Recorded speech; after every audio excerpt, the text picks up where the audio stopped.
Baiklah, Assalamualaikum warahmatullahi wabarakatuh. Kali ini saya ingin menjelaskan mengenai perbedaan biaya pada akuntansi komersial dan akuntansi perpajakan.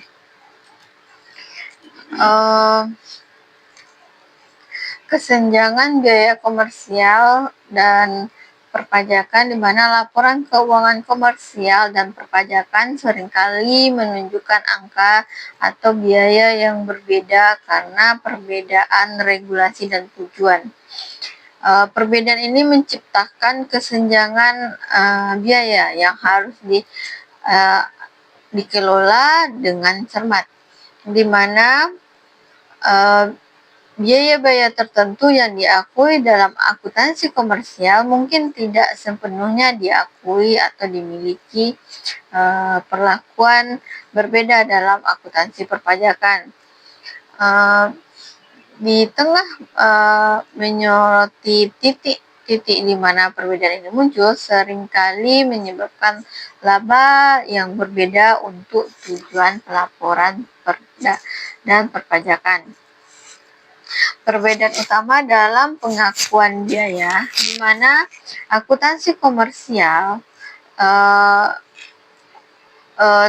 terjadi saat penurunan manfaat ekonomi selama periode akuntansi, terlepas dari apakah kas telah dibayarkan, di mana prinsip penandingan sangat ditekankan, di mana beban ditandingkan dengan pendapatan yang dihasilkannya.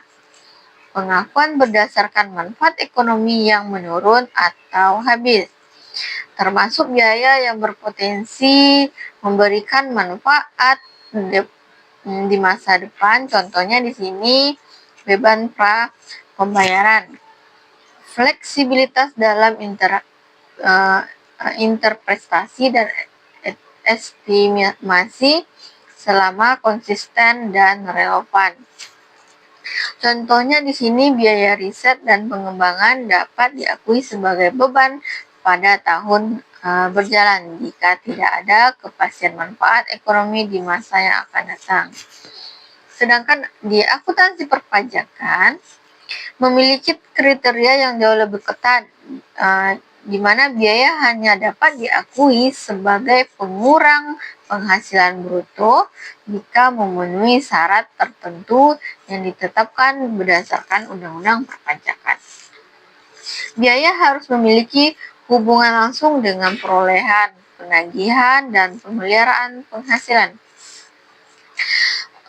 Harus merupakan pengeluaran yang wajar dan relevan bagi kegiatan usaha, dan tidak termasuk pengeluaran yang bersifat pribadi atau dilarang oleh Undang-Undang Perpajakan.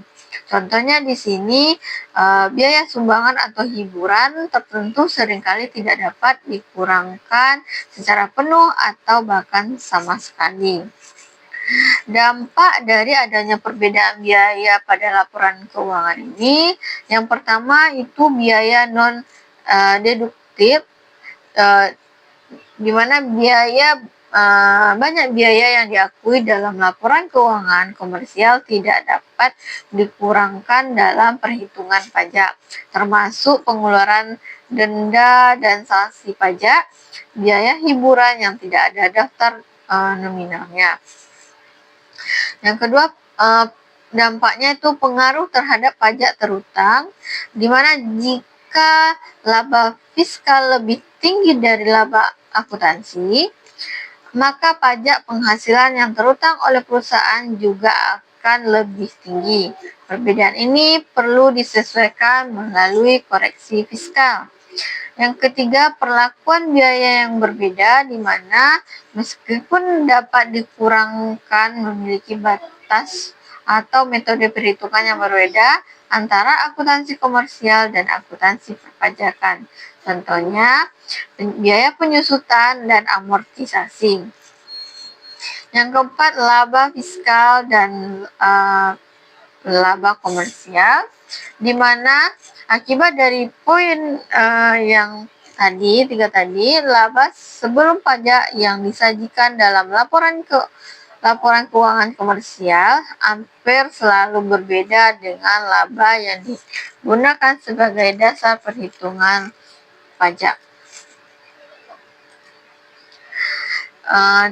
Contoh kasus perbedaan biaya antara akuntansi komersial dan akuntansi pajak. Yang pertama, di akuntansi komersial, sebuah perusahaan mengeluarkan 100 juta untuk kampanye, promosi, dan pemasangan besaran untuk memperkenalkan produk baru. Dalam laporan laba rugi komersial, seluruh biaya promosi seharusnya diakui sebagai beban pada periode tersebut dengan asumsi manfaatnya diharapkan habis dalam periode berjalan. Yang contoh pada akuntansi perpajakan,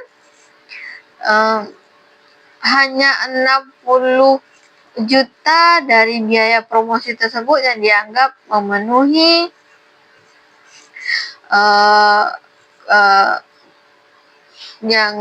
memenuhi kriteria diperoleh, ditagih, dan dipelihara penghasilan dan dapat dikurangkan.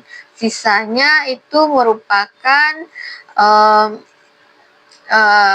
dianggap tidak memiliki bukti yang cukup kuat untuk dapat dikurangkan secara penuh atau termasuk dalam jenis pengeluaran yang dibatasi oleh aturan pajak. Dampak selisih biaya tadi, di mana perbedaan pengakuan biaya sebesar 40 juta ini akan menjadi koreksi positif dalam perhitungan pajak. Artinya tujuan perpajakan laba perusahaan akan terlihat lebih tinggi 40 juta dibandingkan laba komersialnya, jika secara otomatis akan meningkatkan dasar perhitungan pajak penghasilan dan akhirnya jumlah pajak yang harus dibayar perusahaan.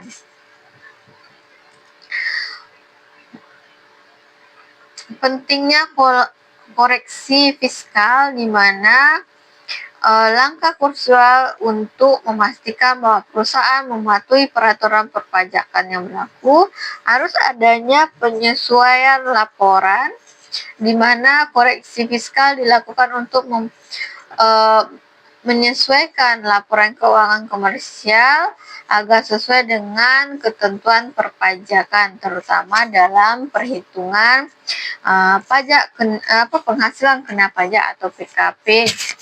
Yang kedua, dasar perhitungan pajak, di mana tanpa adanya koreksi fiskal, laporan keuangan komersial tidak dapat digunakan sebagai dasar yang sah untuk menghitung pajak penghasilan yang terutang, karena ada perbedaan pengakuan antara pendapatan dan beban. Yang ketiga, menghindari sanksi, di mana dengan koreksi fiskal ini yang dilakukan secara benar dan tepat adalah kunci untuk menghindari risiko sanksi, denda, atau masalah hukum dari otoritas pajak akibat ketidaksesuaian laporan keuangan. Yang keempat, adanya rekonsiliasi akurat, di mana laba komersial dan laba fiskal memberikan gambaran yang jelas tentang kewajiban pajak perusahaan dan mencegah potensi perselisihan di kemudian hari. Jadi dapat kita simpulkan bahwanya pengelolaan biaya dengan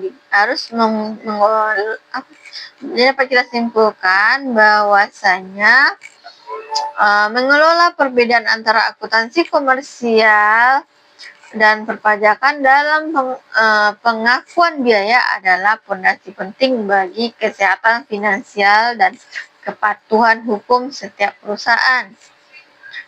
Dan kepatuhan yang efektif dan efisien pajak akan memahami nuansa perbedaan biaya. Kuncinya untuk memastikan kepatuhan pajak yang optimal sekaligus mengidentifikasi peluang efisiensi pajak yang sah. Yang kedua, harus adanya rekonsiliasi rutin Tiga, optimalisasi laba risiko dengan manajemen biaya yang cermat dan pemahaman yang mendalam tentang aturan pajak memungkinkan perusahaan untuk mengoptimalkan laba bersih dan meminimalkan resiko sanksi pajak. Dan yang terakhir, harus adanya dukungan profesional, di mana sangat disarankan untuk secara rutin berkonsultasi dengan ahli pajak atau akuntansi profesional untuk mendapatkan panduan terbaik. Demikianlah presentasi saya. Terima kasih. Assalamualaikum warahmatullahi wabarakatuh.